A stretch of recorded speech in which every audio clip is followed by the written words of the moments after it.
Cuenca, un cantón privilegiado al estar bañado por diferentes ríos, afluentes que escriben, junto con su gente, la historia de la Atenas del Ecuador.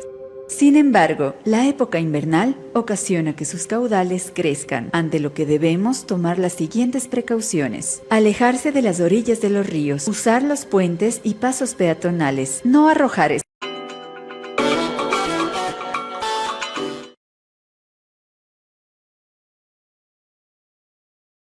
Bienvenidas y bienvenidos, amigas y amigos del portal digital Voces Azuayas y del programa Derechos Urbanos que transmitimos diariamente por este canal. Contamos con la estrategia de Pactos.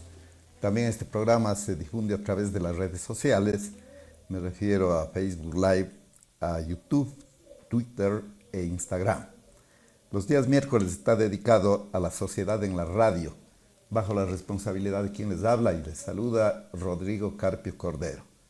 Coproductora de este programa, un saludo cordial para la doctora Michelle Calle, que ahora está en Alemania.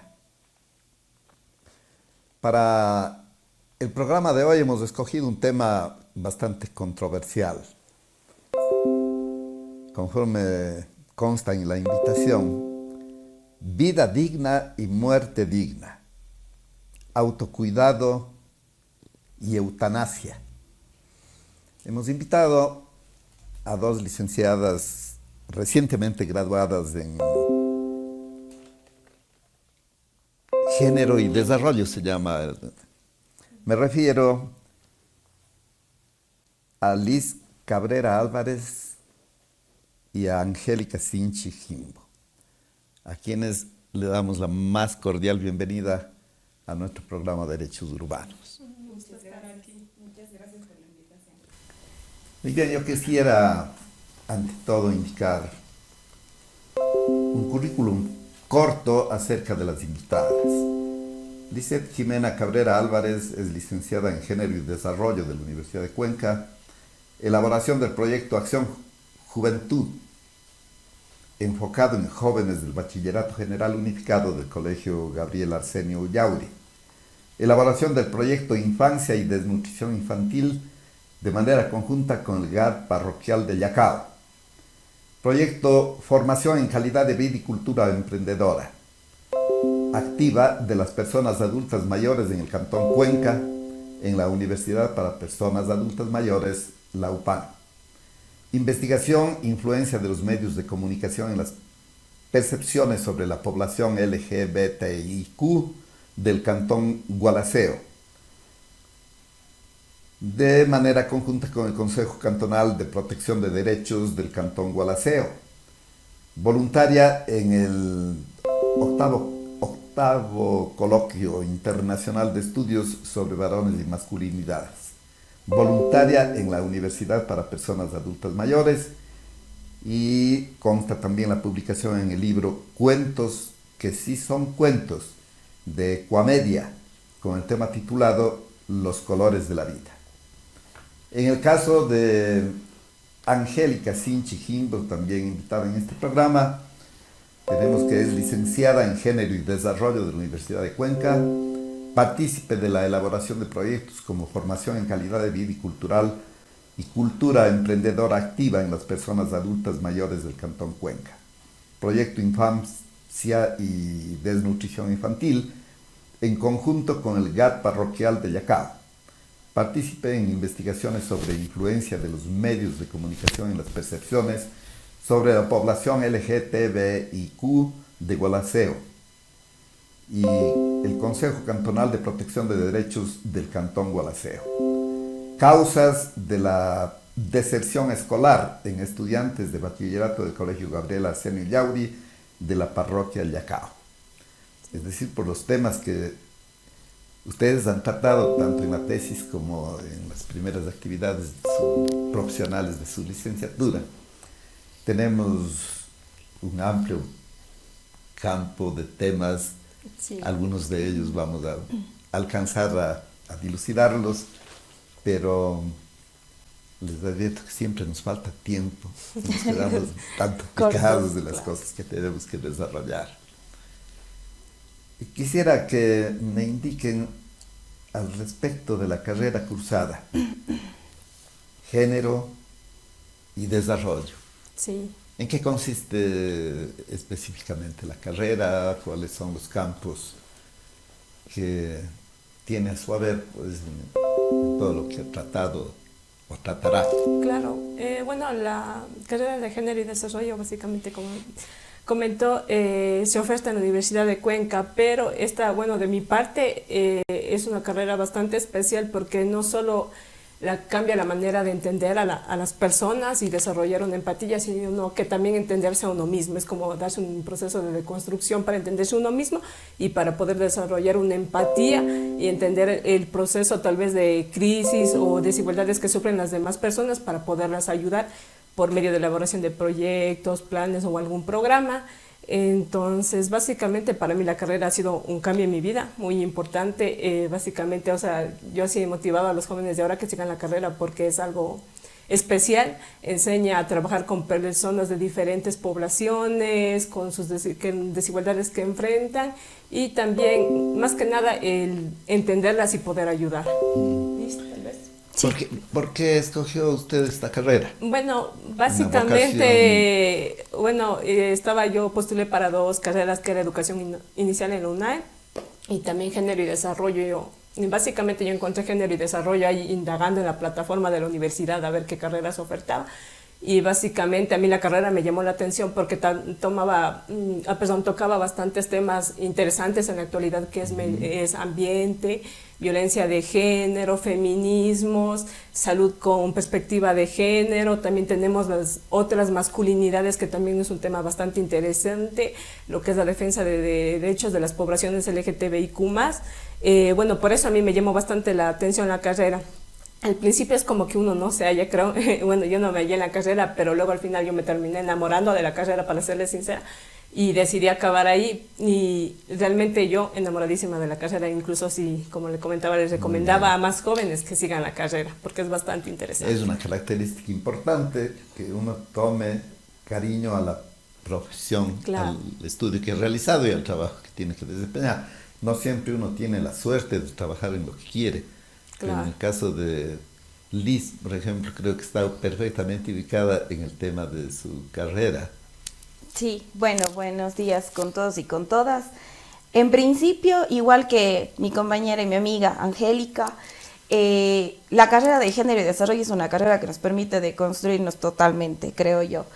La carrera de género y desarrollo de la Universidad de Cuenca, que por cierto es la única universidad que cuenta con la carrera de género y desarrollo a nivel nacional, permite que, como decía, nos deconstruyamos y a la vez cuestionemos y seamos un poco más críticos con aquellas situaciones, costumbres, tradiciones que como cultura tenemos y que, claro, han sido normalizadas y muchas de las veces no están bien, ¿no? Hay cuestiones que a veces normalizamos tanto en la sociedad, se nos hace tan normal ver en la sociedad como tal, y luego por medio de la carrera empezamos a criticarnos esas situaciones y claro, a dar una nueva visión, una nueva forma de ver, en este caso, las situaciones a las que nos enfrentamos. En mi caso, sí, yo ahora me encuentro en la Universidad para Personas Adultas Mayores. En un principio estuve de voluntaria, como se mencionó anteriormente, pero claro, ahora ya estoy trabajando con ellas. Es interesantísimo trabajar el tema desde este enfoque intergeneracional, que lo llamamos desde la carrera como tal, que es el hecho de trabajar por grupos etarios, por grupos de edades, ¿no? Y trabajar con personas adultas mayores, un grupo de personas que, bueno, en el contexto social se los deja de lado a partir de cumplir los 65 años, son grupos de personas que ya se las considera personas dependientes, que necesitan cuidado, que son portadoras de enfermedades, y claro, entender y conversar con estas personas desde este aspecto y entender que estas personas tienen muchísimo conocimiento, muchísima experiencia y claro, estos conocimientos y experiencias se pueden compartir a otros grupos de edades. Entonces, claro, dentro de la universidad para personas adultas mayores como tal, nosotros trabajamos de eso, modelos educativos, modelos académicos, en donde las personas adultas mayores puedan formarse desde un modelo educativo andragógico, que es un modo de enseñanza totalmente diferente, el hecho de dejar de lado esas jerarquías, esa idea vertical, sino manejar un modelo horizontal, en donde no existe esta jerarquía de docente y estudiantes, en donde no soy yo la docente y yo sé todo, sino compartimos, ¿no? Al tener en cuenta, como decía, que estas personas adultas mayores cuentan con experiencia, cuentan con conocimiento, son personas que se han desempeñado en algunos espacios y pueden contribuir totalmente a la sociedad. Usted dice que solamente en la Universidad de Cuenca existe el estudio La de carrera de género y género y desarrollo. Sí, más Sí. bien a nivel de Latinoamérica, la carrera se oferta solo en 2 países. Si no estoy mal, una es en Puerto Rico y la otra es aquí en Ecuador, en Cuenca, en la Universidad. Son los dos únicos Pero, países. y no hace falta más organizaciones de este tipo con el objeto de ponerse de acuerdo sobre algunos aspectos que todavía están en proceso de desarrollo. Claro, bueno, el tema aquí, bueno, bastante el tema de lo que es feminismos, género, es un tema todavía como que creo tabú dentro de lo que es Latinoamérica. Pero cada como vez y un poquito se sigue está avanzando, analizando más. entonces de poco a poco estamos avanzando y yo creo que es un avance bastante fuerte en Latinoamérica, aunque somos básicamente 2 países que ofertan esta carrera, pero con ellas hay, por ejemplo, en otros países como México, Argentina, y ya como que se está buscando establecer como una carrera.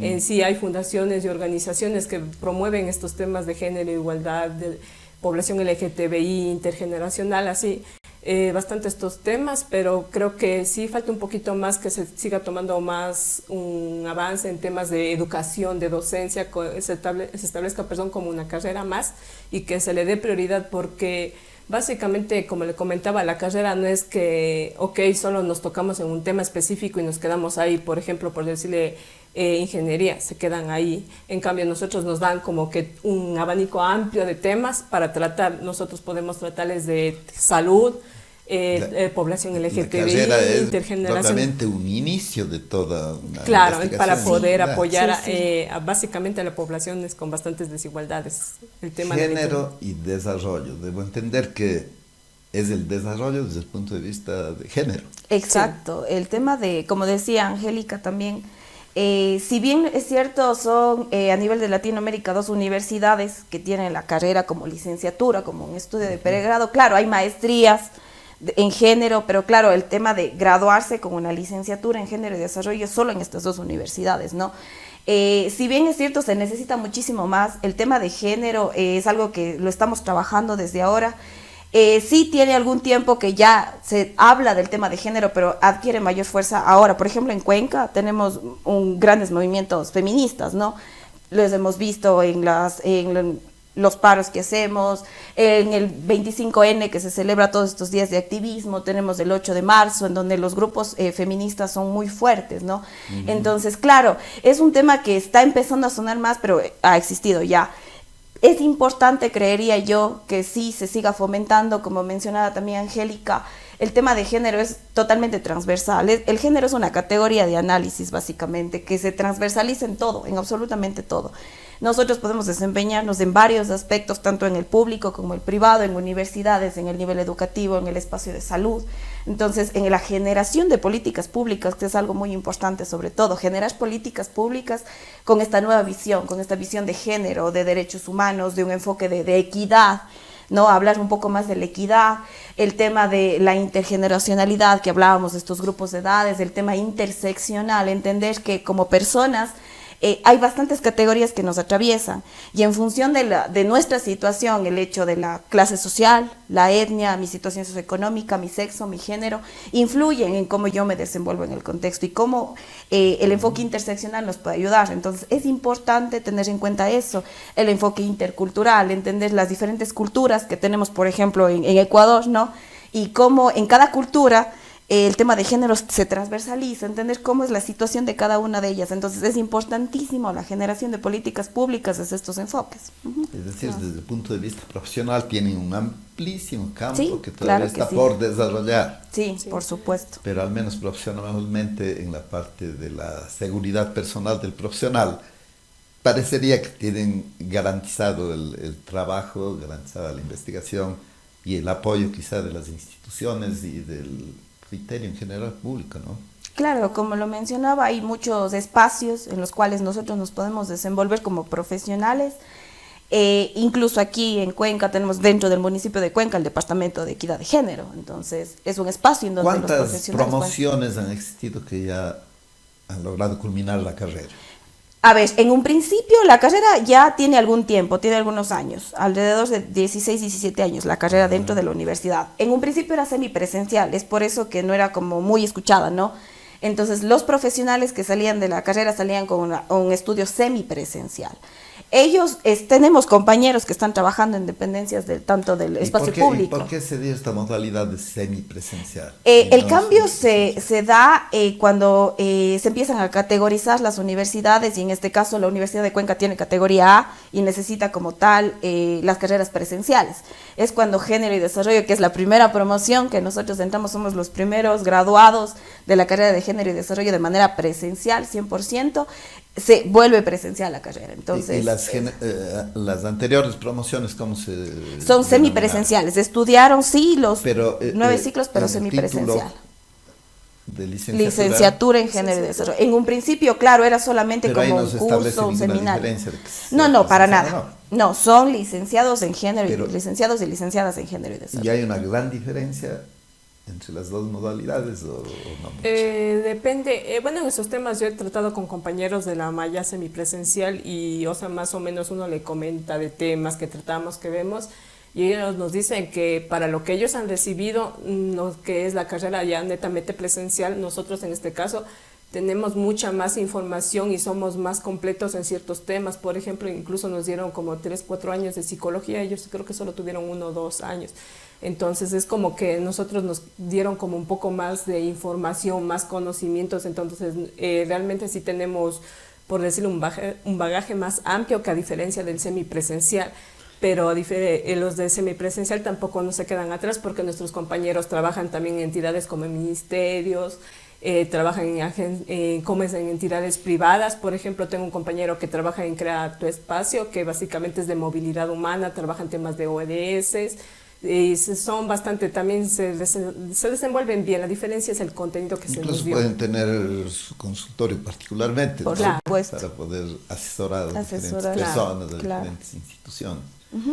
Y nace anexa o patrocinada por la Facultad de... Jurisprudencia de la Jurisprudencia. Universidad de Cuenca. ¿Cuáles Está- nomás son las escuelas que ustedes conozcan de la Facultad de Jurisprudencia? Bueno, en jurisprudencia tenemos 4 carreras. Está la carrera de Género y Desarrollo, está la carrera de Derecho, tenemos la carrera de Orientación Familiar y la carrera de Trabajo Social. Son las 4 carreras que están dentro de la Facultad de Jurisprudencia. Sí.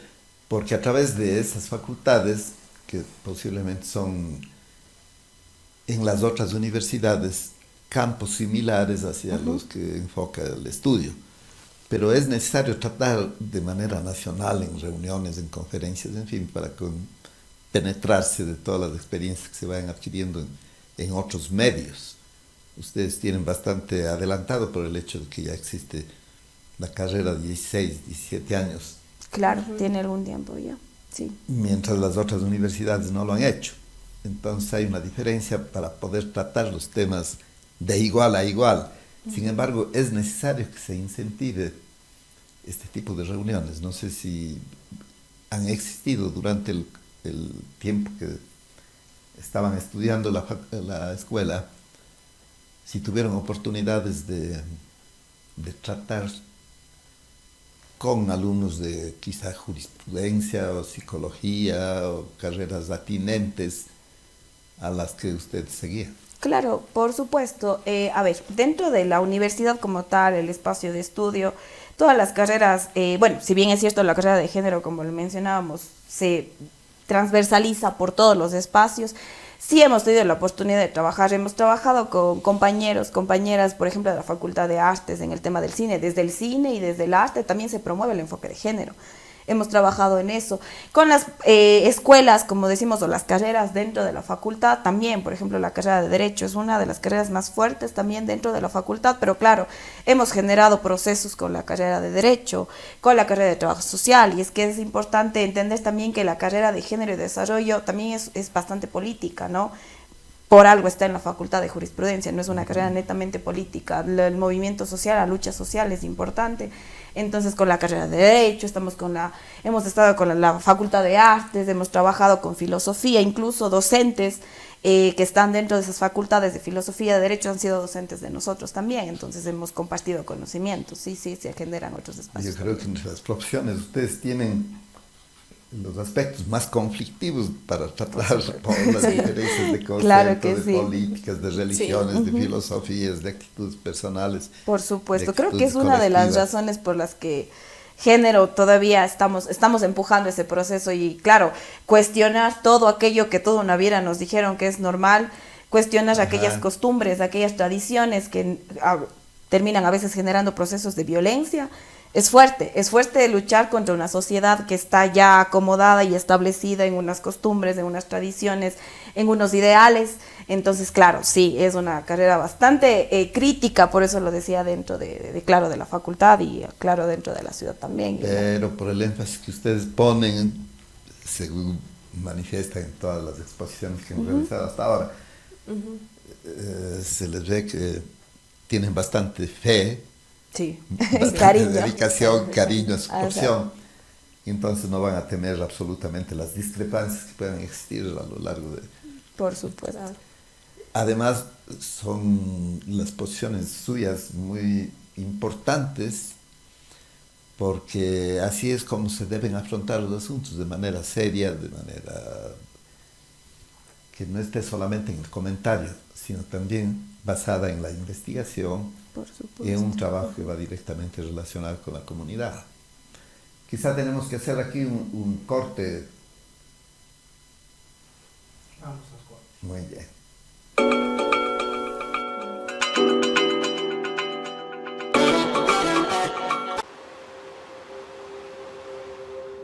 Cuenca, un cantón privilegiado al estar bañado por diferentes ríos, afluentes que escriben, junto con su gente, la historia de la Atenas del Ecuador. Sin embargo, la época invernal ocasiona que sus caudales crezcan, ante lo que debemos tomar las siguientes precauciones. Alejarse de las orillas de los ríos, usar los puentes y pasos peatonales, no arrojar escombros en los sumideros, no resguardarse debajo de los árboles, informarse por medios oficiales. Un mensaje de la Alcaldía de Cuenca.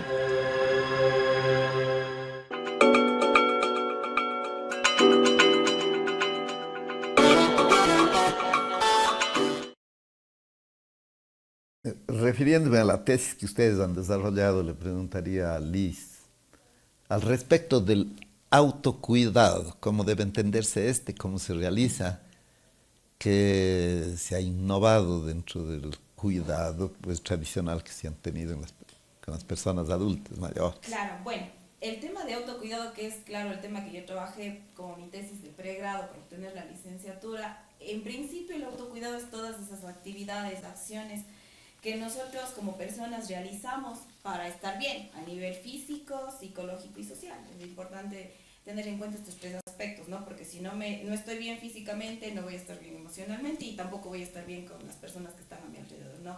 Es este Son tema distintos y complementarios. Exacto, este tema biopsicosocial que lo llamamos nosotros, ¿no? Los tres aspectos. Como decía, el tema de autocuidado son todo ese conjunto de actividades, de características, de acciones que nosotros hacemos para cuidarnos a nosotros mismos, el cuidado que tengo hacia mi persona como tal. Es importante entender que, claro, el tema del autocuidado muchas de las veces aparece en ciertos momentos, ¿no? Hay veces en las que estamos también que dejamos de lado el autocuidado por cuestiones de trabajo, por cuestiones de estudio, estamos ocupados en algunas otras actividades y por lo general dejamos de lado nuestro autocuidado. Algo interesante que yo puedo mencionar dentro del estudio que yo realicé, claro, el estudio está hecho desde este enfoque de género, no por la licenciatura que nosotros tenemos, es entender el autocuidado y darle esta nueva visión y este análisis diferenciado entre hombres y mujeres. El autocuidado que tiene un hombre con el autocuidado que tiene una mujer es totalmente diferente. Y no me refiero solamente al tema de salud, al tema biológico como tal, ¿no? Sino es el hecho de entender que como mujeres, por ejemplo, desde la construcción social que tenemos, desde el sistema patriarcal en el que estamos, las mujeres, bueno, históricamente hemos estado en una situación de vulneración, ¿no?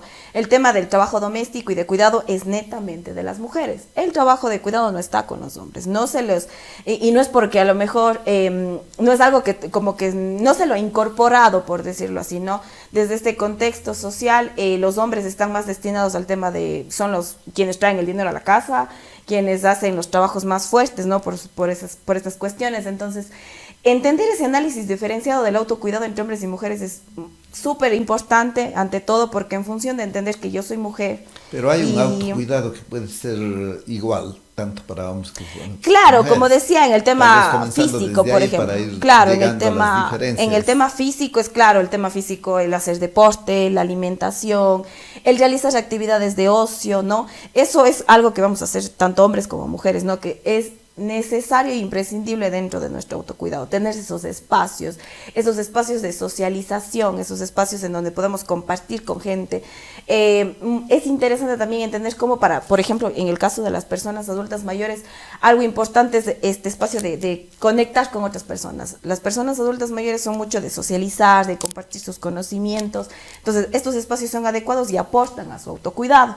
Entonces, por ejemplo, esto es algo que comparten en general, tanto hombres como mujeres en el tema de autocuidado. Pero claro, como decía, en función de eso, la diferencia es analizar este autocuidado en hombres y mujeres. Las mujeres estamos en el trabajo doméstico, en el trabajo de cuidado, los hombres, como decía, al tema de proveedores del hogar. Entonces, algo interesante que cuando yo realizaba mi tesis y encontré también, es el hecho de que, por ejemplo, los hombres no priorizan el autocuidado, ¿no? Ellos se autocuidan cuando se sienten mal, ¿no? Porque desde el contexto social se les ha enseñado el hombre es fuerte, ¿no? El hombre no se queja, el hombre no llora. Entonces, claro, es algo que nos enseñan desde tan pequeñitos, que claro, yo no me autocuido, ¿no? Yo me voy al médico, como hombre me voy, no sé, al médico cuando yo me siento mal. Son muy pocas las personas que van por un control mensual, por decirlo así. Es decir, el autocuidado no es un asunto que tiene que iniciarse con los adultos mayores cuando lo necesitan. Para nada. El autocuidado desde las edades desde pequeñas. La niñez con el objeto de que conduzcan su vida de tal manera que... Por eso decía, es una construcción social que desde pequeños nos enseñan, ¿no? En cambio, las mujeres, y eso es algo que quería mencionar, en el caso de las mujeres, el cuidado está en nosotros, ¿no? El tema de cuidarnos y dar cuidado a las otras personas. Pero algo interesante también es que, por ejemplo, el autocuidado de las mujeres, por ejemplo, hablamos de las mamás, por ejemplo, las que son madres, el autocuidado de las madres está medido en función del autocuidado del otro. Es decir, que si yo como mamá tengo hijos, si mis hijos están bien, yo estoy bien. Estoy autocuidando. Yo me siento bien porque ellos están bien, pero eso no es autocuidado, ¿no? Es decir, mi autocuidado está medido en función de mis hijos, por ejemplo. Si ellos están bien, yo voy a sentirme bien, voy a estar feliz, pero claro, ¿en dónde está mi autocuidado?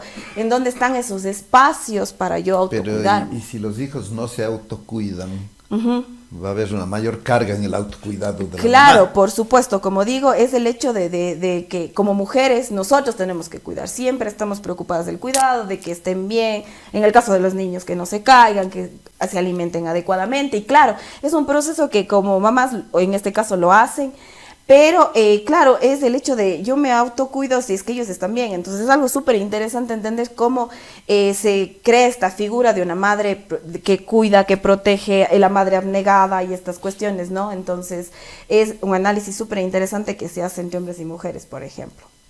Y el autocuidado tiene sus límites, porque por mucho que quiera yo autocuidarme, no tengo los medios necesarios para hacerlo. Exacto, sí, por supuesto. Entonces aquí tenemos que salir del auto para permitir que exista el cuidado como una asistencia desde el exterior hacia la persona que necesita.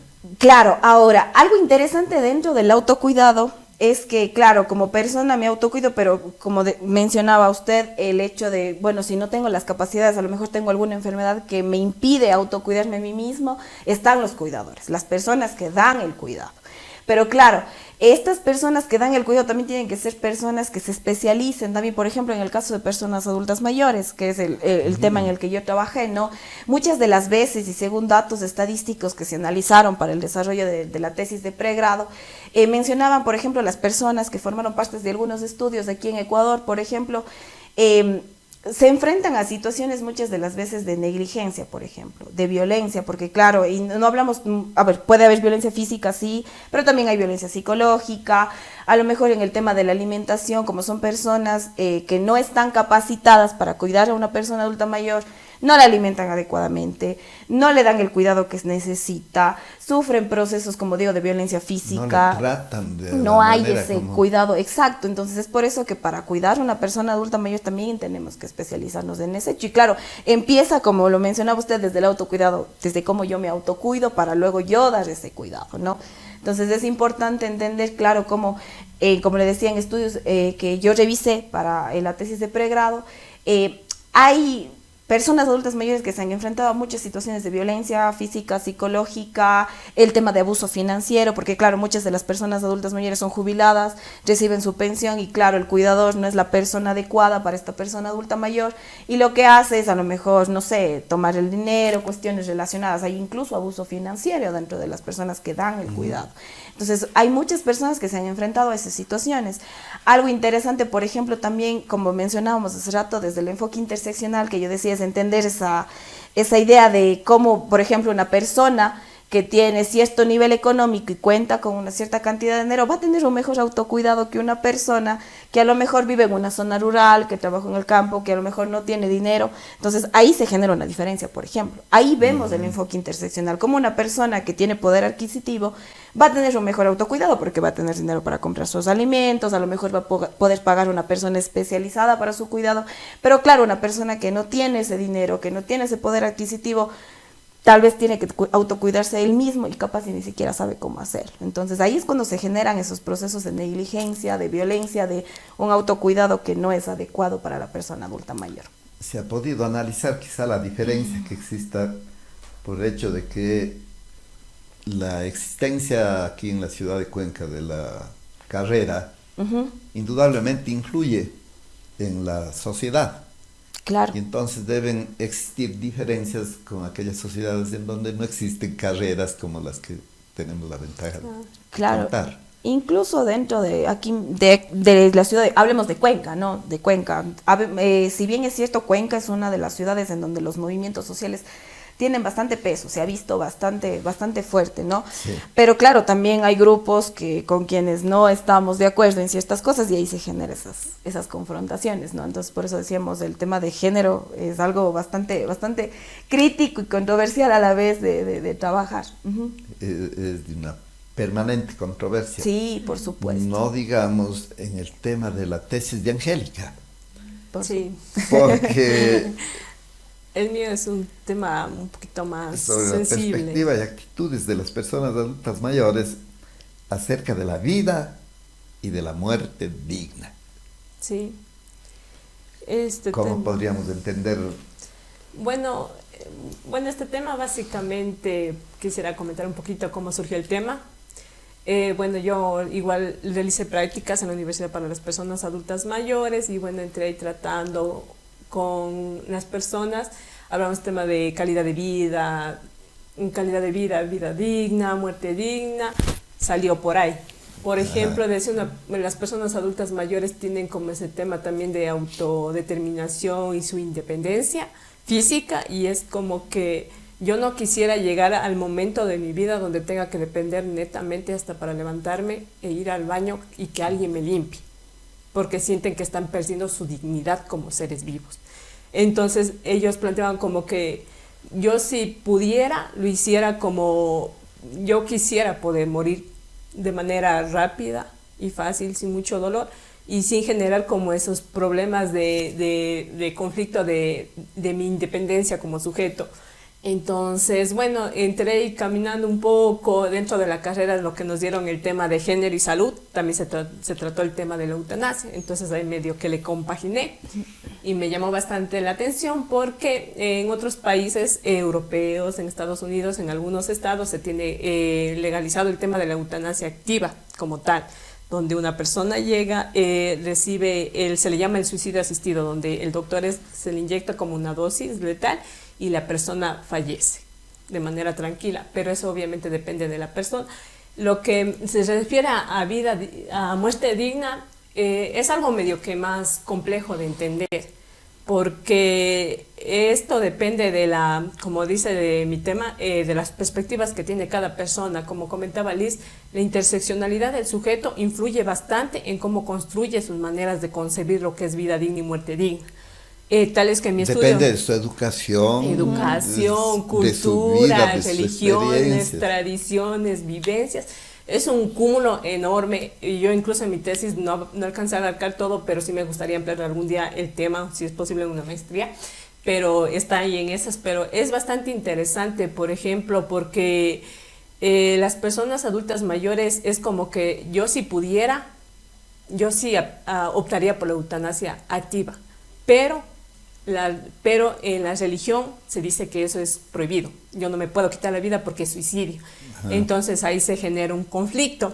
Por eso digo, pero hay otras personas que tienen otra religión, por ejemplo, mezclando un poquito de lo que sabía, las personas que eran testigos de Jehová, ellas incluso no reciben donación de sangre porque su religión no le permite. Entonces es como, está bien, son sus maneras de entender, pero hay personas que sí lo aceptan. Habían personas cristianas, católicas, que decían, está bien, yo entiendo, pero es que yo no quiero llegar a ese punto de mi vida. Y ellos hablaban, en cambio, también de una eutanasia pasiva. No puede evitar tampoco. Claro, ahí también entraba el término de la eutanasia pasiva. Es donde consiste básicamente en que la persona se da de dos maneras. Puede decidir en abstenerse o suspender básicamente sus tratamientos médicos. Entonces es como, si yo me entero que tengo una enfermedad terminal como el cáncer, en una suspensión, digamos, sin una abstención terapéutica, yo no decido iniciar ni siquiera mi tratamiento. Y la otra es básicamente que yo ya tengo mi tratamiento médico y le estoy siguiendo, pero decido ya no continuar con él porque yo ya quiero fallecer. Entonces hay personas adultas mayores, incluso yo he tenido conocidos cercanos que tenían cáncer y también eran personas adultas mayores y ellas dijeron, no, yo ya estoy cansada, no me siento que tengo una vida digna, no estoy teniendo una calidad de vida, tengo que estar dependiente 24/7 que me den de alimentar, que me lleven al baño, que me aseen, que me bañen. Yo ya no me siento vivo, yo ya no me siento un sujeto vivo, ni siquiera siento que tengo una dignidad. Entonces decía, esta persona dejó de seguir su tratamiento médico.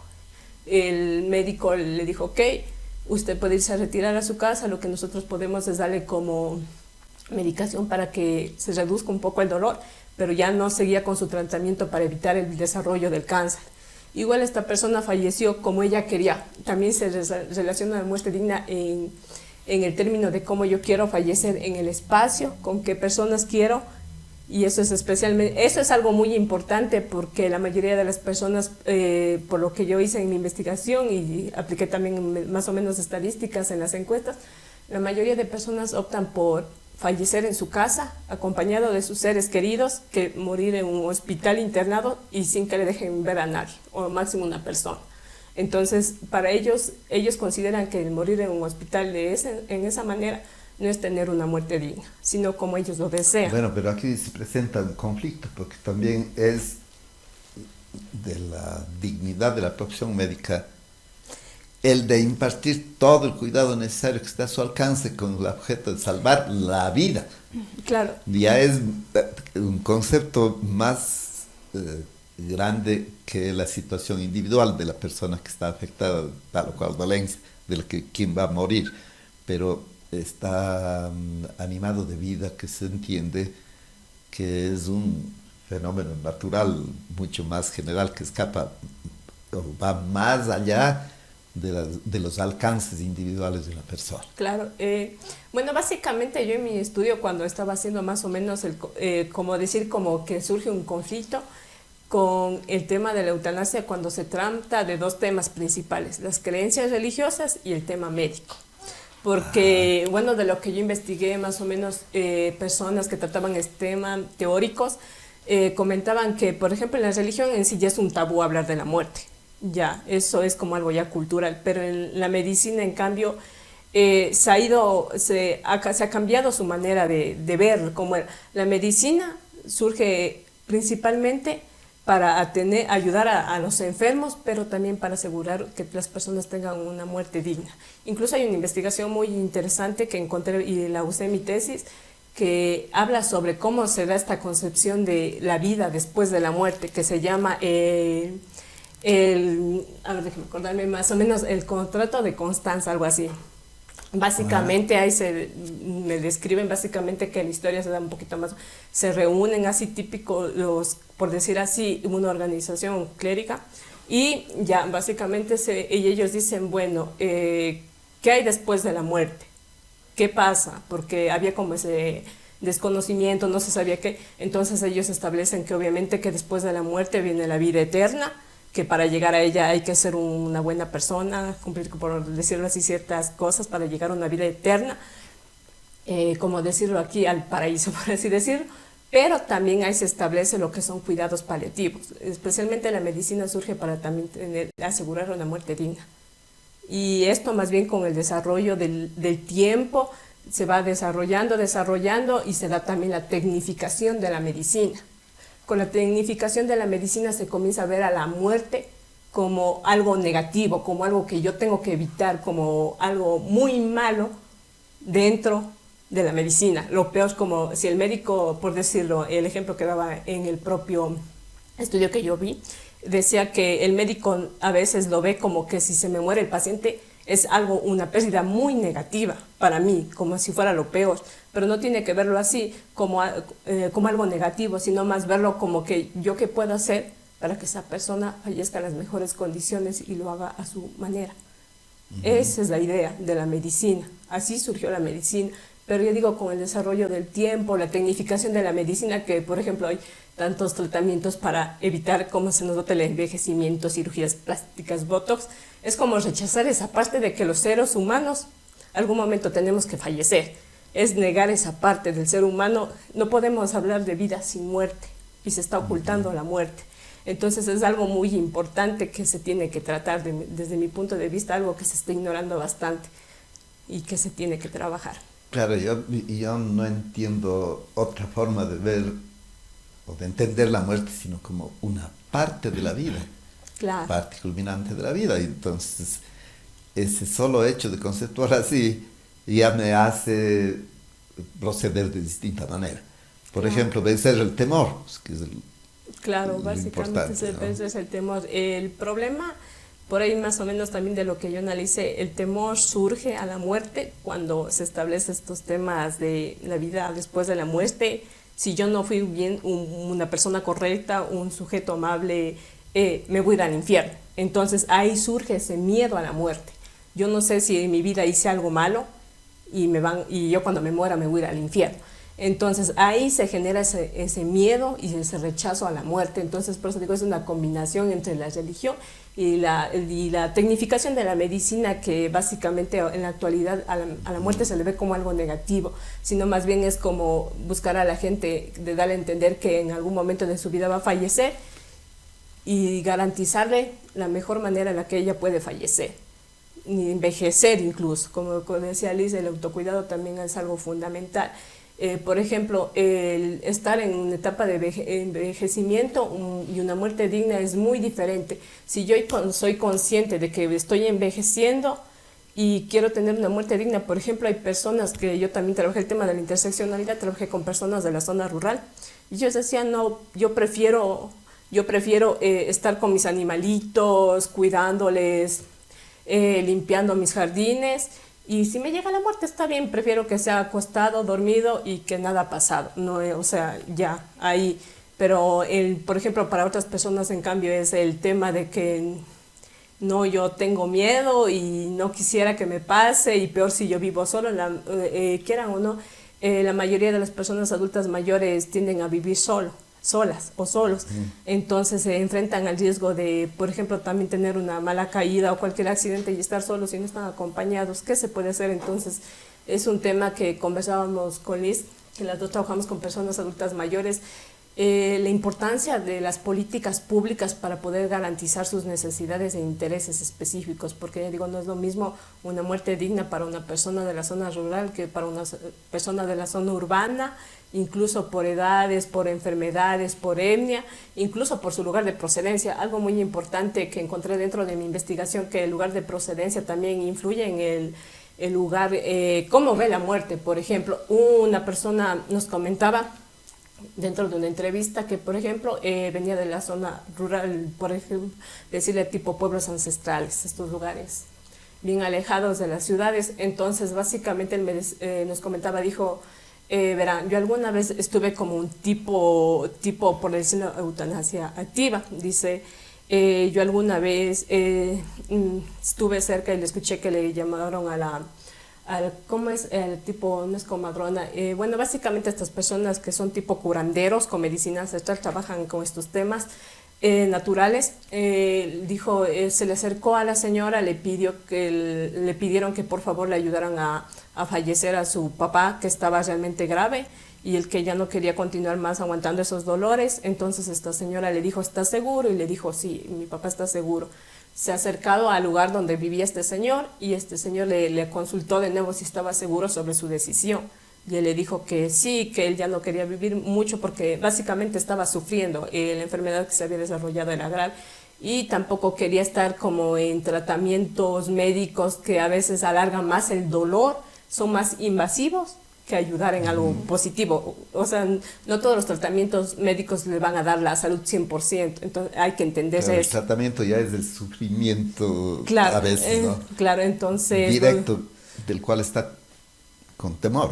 Claro, Está entonces... sintiendo al mismo tiempo. Claro, entonces este señor aceptó y se le dio supuestamente, o sea, lo que nos comentaba era como una bebida verde, y le ha dicho que tiene 8 días para estar con su familia, disfrutar sus últimos días, y el señor después de un tiempo se había acercado y sí, el señor había fallecido, pero en su hogar, con su familia y con sus seres queridos, como él había querido. Entonces es algo muy importante también entender cómo las otras culturas ven a la muerte. Ya digo, solo en la religión judio-cristiana se ve a la muerte como algo negativo, como lo peor que puede haber. Entonces creo que el tema también de perder el miedo a la muerte o verlo como lo más negativo que hay también nos da pie para poder seguir avanzando en políticas públicas, en temas de derechos, para que las personas puedan acceder a, en este caso, si ellas desean, lo que sería una eutanasia activa. Entonces eso es bastante también interesante. Yo le pediría a Liz que en cualquier momento que tenga que decir algo, quiera Claro, decirlo, por supuesto. con toda cordialidad, por el hecho de que son temas Claro, atinentes, ¿no es cierto? Y cada quien tiene sus ideas al respecto. Tal vez hay diferencias entre los mismos profesionales de la escuela, y a mí me hubiese gustado tener la presencia del compañero que desarrolló la tesis junto con usted, Sí. Jairo Ortiz, creo. Sí. Pero por el hecho de que vive en Machala y perdí el contacto, no pude hacerlo para este complica. programa. Claro. Sin embargo, le voy a tener muy presente con el objeto de que pueda participar en otros temas que desarrollaremos en este programa y que tenga perfectamente la relación.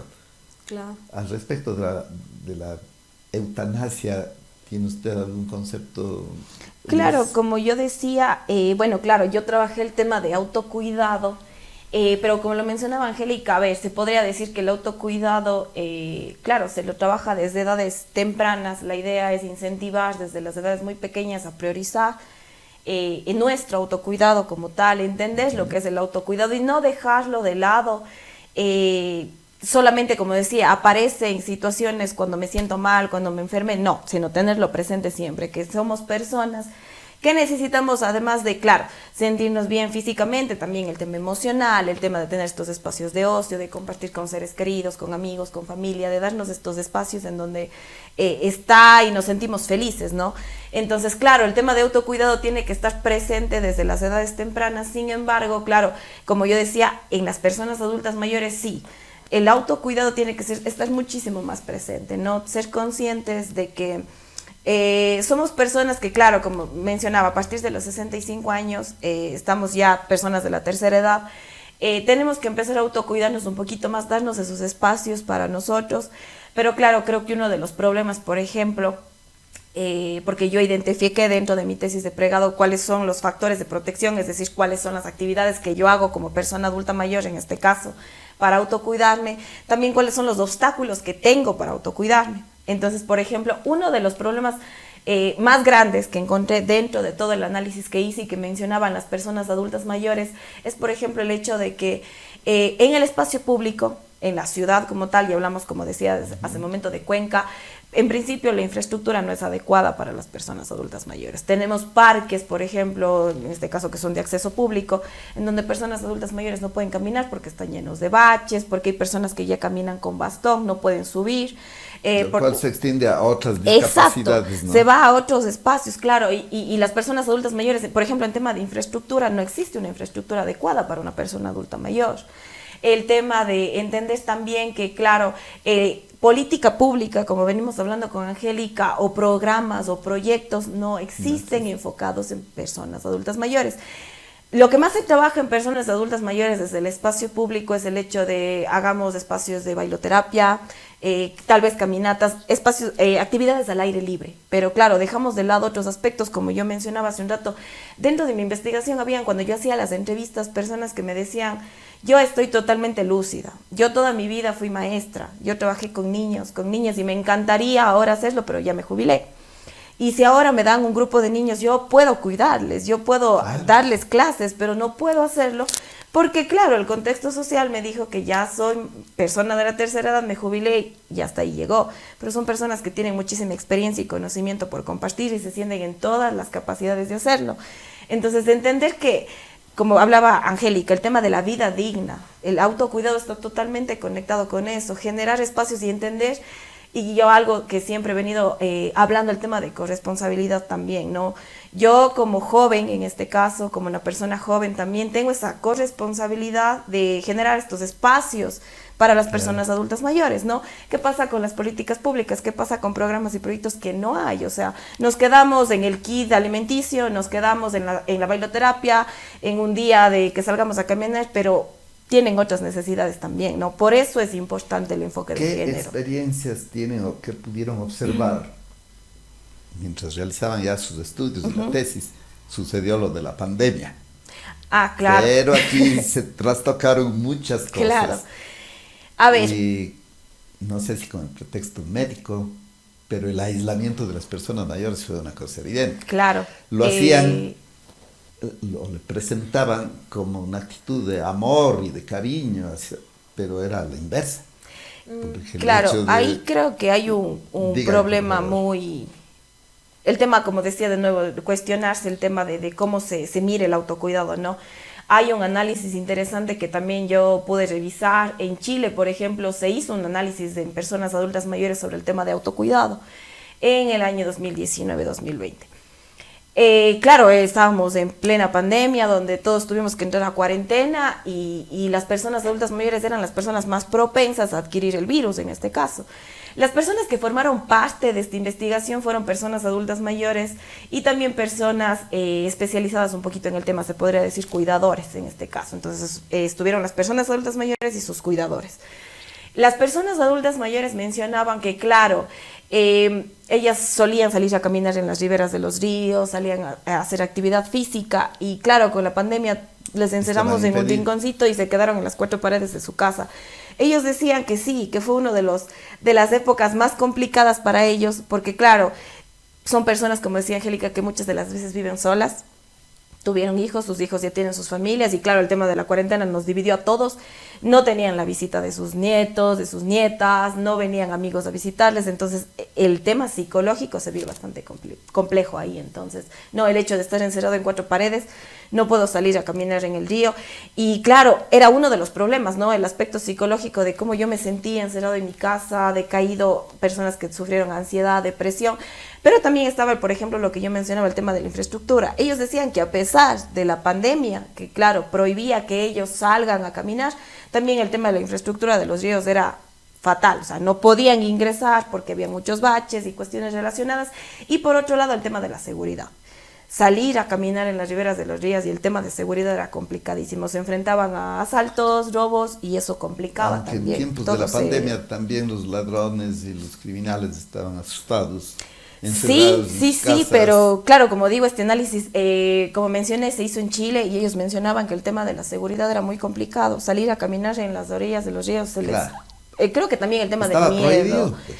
el miedo de que me pase algo, de que aparezca alguien y me pueda hacer daño, todo eso influía. Entonces, el encerrarme por todas estas situaciones en mi casa afectó bastante en las personas adultas mayores. Y hablando de los aspectos no religiosos, sino políticos, ¿no creen que en el caso de la pandemia hubo también una injerencia de tipo político?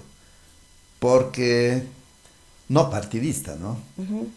Pero los principales líderes, digamos, Bill Gates, que estaba apoyando la producción de 7 vacunas, o la directora del Fondo Monetario Internacional o del Banco Mundial, me parece, que también estaban preocupados, como todas las organizaciones, pues, del problema pandémico. Bueno, en algunas ocasiones declararon con todo el descaro que era preferible que los adultos mayores mueran para ahorrar ingentes gastos a los estados que podrían repercutir en contra de las generaciones futuras. Que era una manera de aislar totalmente, y yo veía que eso entrañaba una mentira total. Lo que realmente se quería es que desaparezca la historia y todo el conocimiento de las personas adultas mayores que impedían parecer a los nuevos términos de los avances tecnológicos, y entonces querían aislar totalmente a quienes pertenecían a otro medio cultural, a otra formación, aislarles de los jóvenes que en cambio estaban más cercanos, más propicios a recibir los avances tecnológicos del... Claro, algo interesante que podemos mencionar desde ahí, por ejemplo, desde los estudios de género, desde esta crítica que se hace al contexto social. Y claro, en pandemia las personas adultas mayores, como lo mencionó, o sea, era mejor que mueran las personas adultas mayores que demos los jóvenes. Algo interesante que se puede mencionar ahí, por ejemplo, y entender también, es que estamos en un contexto totalmente capitalista, ¿no? En donde el capital predomina ante todo. Algo incluso que está mencionado dentro de las 2 tesis y que nosotros trabajamos mucho es la crítica al capitalismo también. Estamos en un sistema capitalista en donde aquella persona, personas adultas mayores, aquí vienen personas con discapacidad, personas que no se desenvuelven, que no pueden aportar con capital al sistema, no sirve. Son cargas. Son cargas. ¿Por qué no se reconoce el trabajo de ellas? Es justamente por eso. Ya que ha aumentado el capitalismo, debemos distinguir no solamente el capitalismo individualista neoliberal, característico de la sociedad occidental, sino también el capitalismo de Estado, porque coincidían siendo sistemas totalmente diferentes, ambos capitalistas, el uno individualista y el otro de Estado, con el caso de China, por ejemplo. Y ahí también fueron muy drásticos y, bueno, hacían exactamente lo mismo que los otros capitalistas con respecto a la suerte de los adultos mayores. Yo le interrumpí, pero sí, claro, es lo que mencionaba, o sea, el sistema capitalista es un sistema tan fuerte que, como solemos decir, se inmiscuye por todas partes, y las personas dentro de este sistema capitalista, personas que no aportan con capital, con dinero al sistema, que no dan como tal esto, no son personas aptas para estar en el mundo, por decirlo así, ¿no? Claro. Al sistema capitalista no le conviene tener una persona adulta mayor a quien tiene que pagar una jubilación porque es inversión. Pero también en el fondo están ocultando todo el aporte que durante su actividad, antes de llegar a la jubilación, dio ese individuo en pro de la sociedad. Claro, el tema por ejemplo, una de las... muy claro relacionado que va con el tema del capitalismo y el trabajo de las mujeres, por ejemplo, es el tema del trabajo doméstico y el trabajo de cuidado, que es lo que venía mencionando, el tema de autocuidado incluso.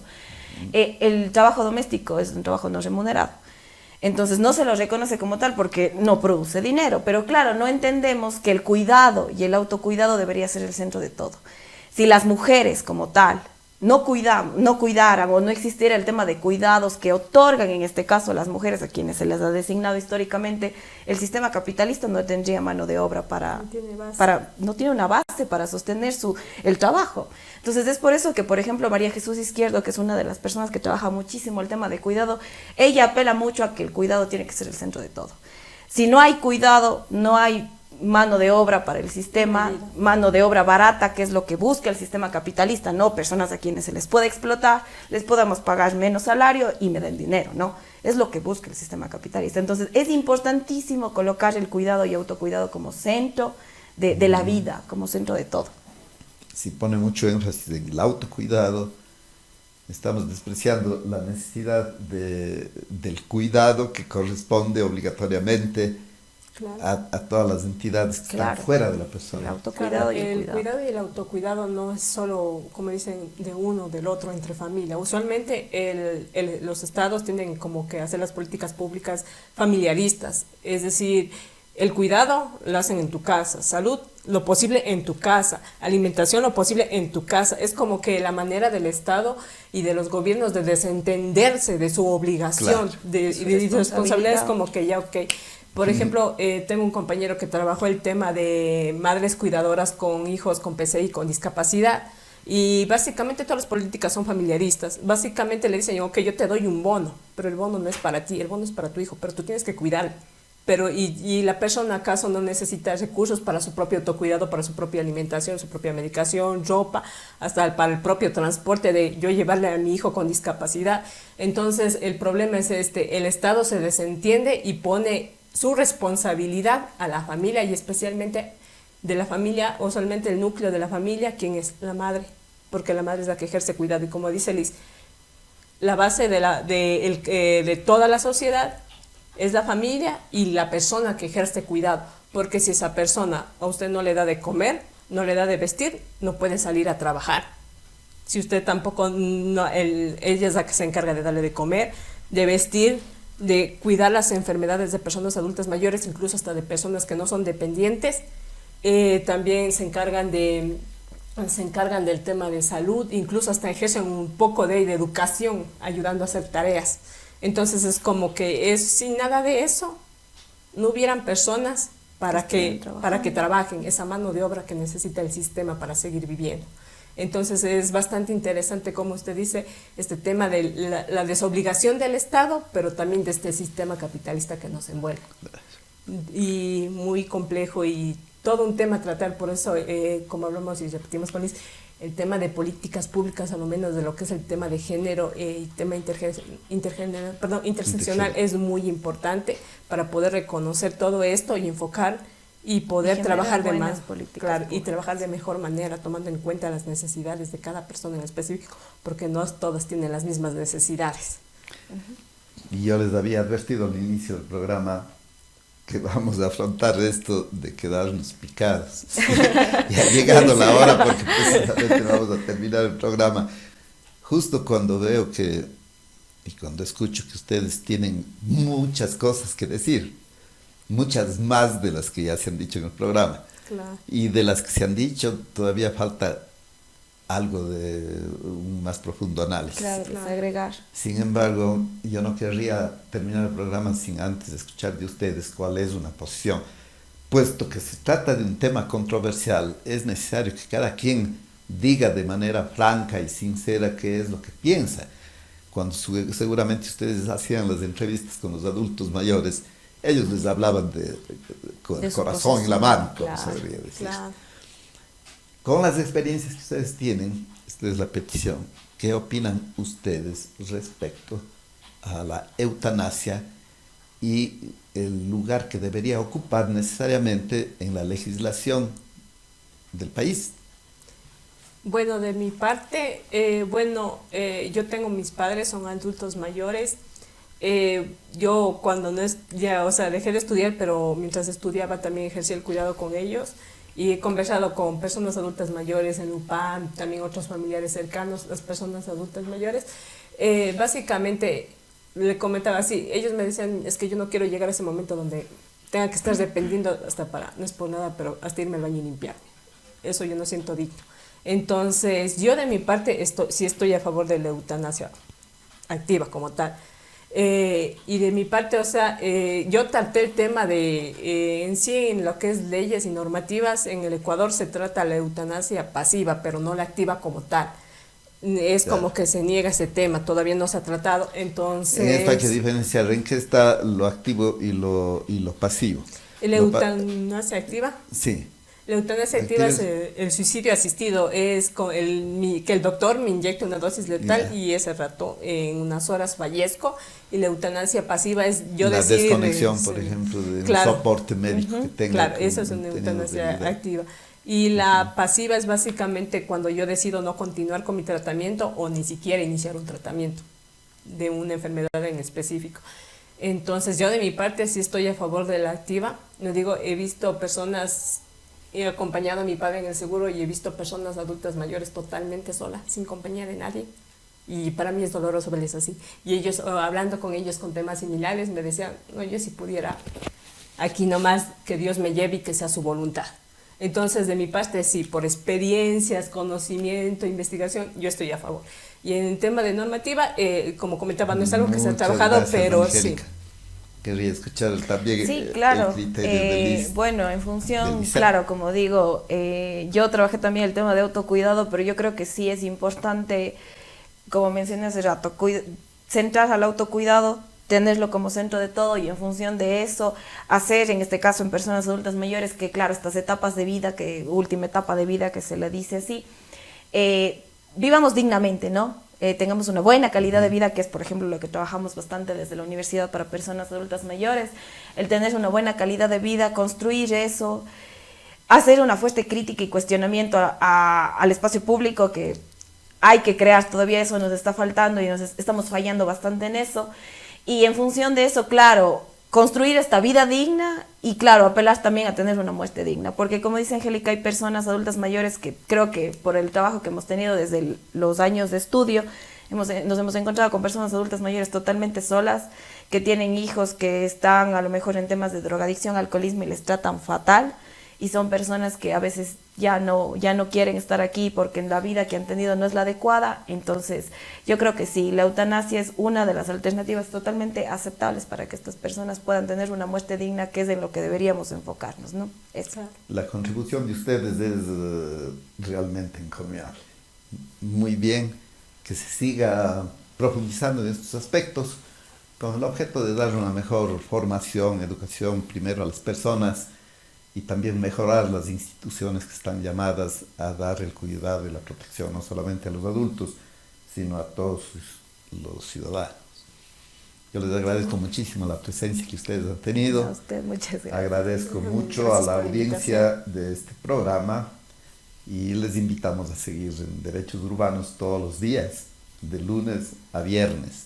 Los días miércoles, la sociedad en la radio, bajo la directa responsabilidad de quien les habla. Muchas gracias a ustedes. Muchas gracias a los demás.